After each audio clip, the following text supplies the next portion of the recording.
Special Rapporteur on Extrajudicial Summary or Arbitrary Executions, Agnes Calamard, ang Pilipinas, nahayaan nito ang malang investigasyon sa kontrobersyal na war on drugs ni Pangulong Duterte. Sa panayam ng Bloomberg TV Philippines kay Calamard na nasa New York, idiniin niyang labag sa Code of Conduct ng UN ang mga ipinataw na kondisyon ng Pangulo para makapagsagawa ng investigasyon tungkol sa agresibong kampanya kontra droga at kriminalidad. Maituturing din daw na worst place outside of armed conflict ang Pilipinas dahil sa sinasabing serye ng extrajudicial killings sa bansa.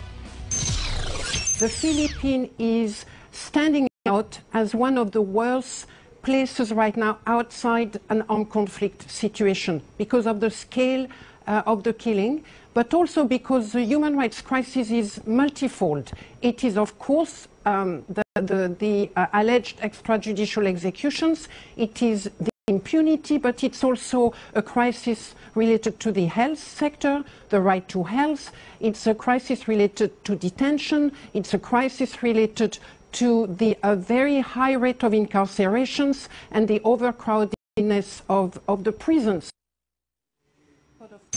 Tinimok din ni Calamard si Pangulong Duterte na makinig sa mga puna tungkol sa nangyayari sa ating bansa at maniwalang may mas magandang hakbang para solusyonan ang problema sa droga. The key thing is for the government and for the president to be open, to listen to what the rest of the world has done so far, to listen to what the experts have found, to listen to what other countries have done, which shows that the war on drug is the absolute opposite of what the Philippines should be doing at the moment to tackle the problem of drug trafficking and drug addiction. Pinuna rin ni Calamard ang paraan ng pananalita ni Pangulong Duterte na malaki ang impact at impluensya, kaya dapat daw ay nag-iingat ang Pangulo sa kanyang mga binibitawang salita. When that statement, those speech are being uttered by people in position of power, the statements have a greater impact, and this is why the jurisprudence around the world and the international standards are taking a very careful eye at what President Duterte is saying. Sir, dumalo po sa anibersaryo ng CHR nga po si Calamard kahapon. Inaasahan niyo ba ang pagdating niya? May formal invitation po ba kayo sa kanya? Wala po. Actually, si Agnes Calamard ay nandito dahil meron pong conference forum na ino-organize ng Flag Free Legal Assistance Group. Simula ngayong araw hanggang bukas para pag-usapan ng ang international experience on drug policy saka yung extrajudicial killings. Wala po kaming rektang abiso. Alam po namin may conference ang Flag, pero kung sino yung mga inimbita ng Flag na dadalo, hindi po kami nasabihan ng Flag. Ganun pa man, ginagalang po namin yan at syempre yung ginagarap kahapon ay ang pagdalo lang ng lahat ng delegado ng conference na yun doon sa aming anibersaryo. Dahil nandito na po sila. So Flag po ang nagbitbit sa event kahapon? That's right. At wala pong direkta talaga or kahit napasabi lang, kahit hindi formal invitation, na umattend po si Calamard? Well, ang sabi po sa amin ng Flag, may mga bisita sila. At ang sabi nila, at so inaasahan po namin, mga 30 bisita po yan. Nagkausap po ba kayo? Nagkaroon po ba kayo ng pagkakataon na makausap po si Calamard kahapon?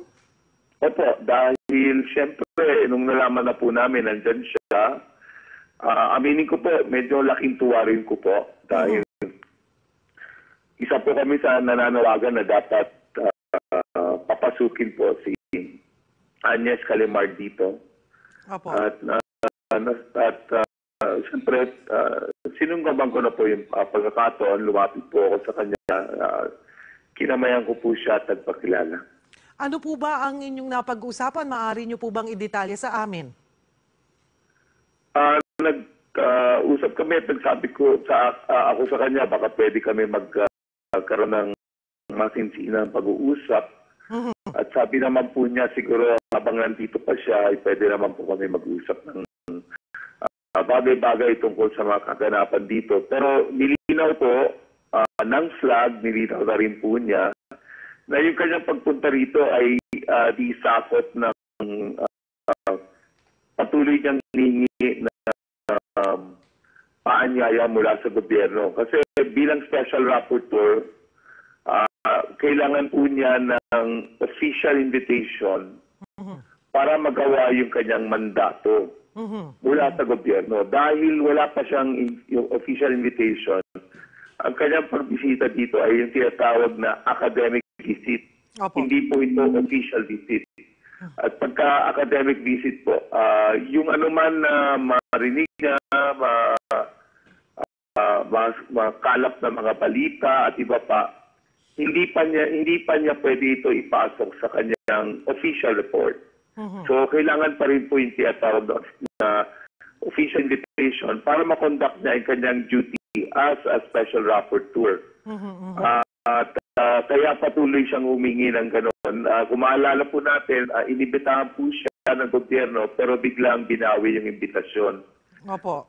Kami, sabi po namin, nandito na po siya, baka maganda rin po, kung hindi man ngayon, ay sa ibang pagkakataon, ay mag-issue pa rin ang gobyerno ng official invitation. At doon ako, next week po sa Universal Periodic Review, pagharap ng gobyerno sa Geneva, palagay ko isa yan sa panawagan na gagawin ng international community na payagan na po ng gobyerno ang opisyal na pagpasok ng special rapporteur sa extrajudicial killings, itong si Agnes Calamard, para makonduct niya ang kanyang mandato. Kayo na po ang nagsabi na humingi po kayo ng panahon niya para magkaroon po kayo ng pagkakataon na talagang makapag-usap. Ano ho ba yung mga gusto nyong pag-usapan? Well, syempre, pag-usapan po namin yung mga kaganapan patungkol sa patuloy na war on drugs. Ipabahagi po namin sa kanya yung mga ilang impormasyon na nasa amin. Pero yung mga impormasyon po na ito ay sabihin natin makatulong po sa kanya para mas may maunawaan at magkaroon ng konteksto. Pero ang kanya ipakay po dito primarily ay itong komperensya. Kaya lang naman ho, nag-ingay itong mga ibang mga bansa at nangelam itong United Nations, itong sina Calamard ng UN Rapporteur, dahil inimbento-imbento yan nila Dilimang unang invento niyan. Binitbit yan yung matubato na may tama sa ulo. Sinundan ni Trillanes, tapos ni ni Alejandro din Robredo. Kaya walang patid yung EJK na yan. Parang, pag sa labas ka nga, pag hindi ka Pilipino, pag wala kang alam, kakabahan ka, naku, Diyos ko, patayan pala doon araw-araw. Sus Mariusep, yung Pangulo nila. Parang si Idi Amin, Diyos ko po, pinapatay na yung mga tao doon, wala na magawa. Kawawa naman, umiiyak na. Hindi nila alam yung totoong istorya. Ang totoong istorya, suportado ng tao. O yan, o yung survey na yan. O, yan, yung survey na yan is telling you na suportado ng tao yung ginagawa ng gobyerno. At okay lang sa kanila may mamatay. Dahil kung hindi okay sa kanila, hindi aabot ng 82% yung sang-ayon sila sa kampanya kontra droga. Ibig sabihin lang, suportado nila yung Duterte government, yung ginagawa nito. Eh, ang problema, yung lalabas lang, yung may nagnangak-ngak, pero yung kagaya nito, hindi na lalabas sa international media, pustahan tayo. Siyempre, hindi na babanggitin ni Leni Robredo yan. Siyempre, wala rin sasabihin dyan si Trillanes o si Alejandro. Siyempre, hindi mo rin maririnig yan sa bunganga ng matandang balasubas na si Jim Paredes. Ganon din si Jacul Salem. Oh. Wala kang maririnig, lalo na sa CHR, lalong wala kang maririnig din.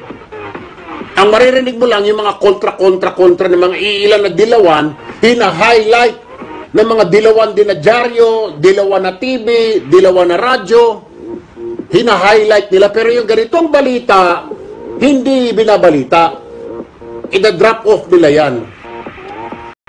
Minsan ang buhay, life is really unfair, ladies and gentlemen. Ano nakakalungkot dyan eh. Kaya ngayong extrajudicial, kanina ko pa sinasabi, I will only believe na may extrajudicial killing kung sasabihin na ng Senado o kung sasabihin na ng hukuman meron. Pero so far, lumalabas, summary execution po ito, salvaging. Matagal na may salvaging sa atin. Panahon pa ni Cory Aquino, may sinasalvage na.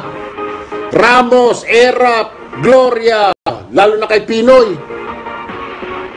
Hindi EJK, hindi extrajudicial killing, kundi summary execution, sinasalvage.